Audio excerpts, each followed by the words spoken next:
to the Startup Funding Espresso. I'm Hall T. Martin, where we talk about how to raise funding and invest in startups and the time it takes to drink an espresso. If you have a question about startup funding or investing, please go to the website, startupfundingespresso.com, and type in your question into the chat bot in the lower right corner to receive an answer. I hope you enjoy this episode.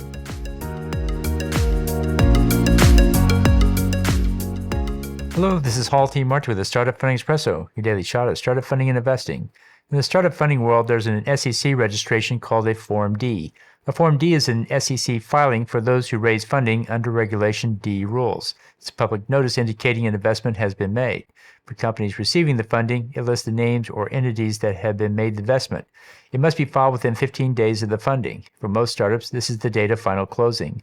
FormDs are a good resource to track funding events. While there is some basic information about the company in a Reg D, most investors can find more information about them in online sites.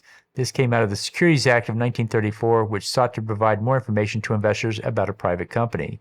Investments using Reg D require the investor to be accredited. This limits the investment to those who have sufficient funds to cover potential losses.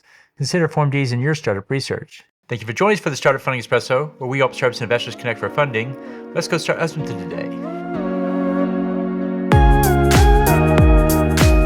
Hall T. Martin is the director of Investor Connect, which is a 501c3 nonprofit dedicated to the education of investors for early-stage funding.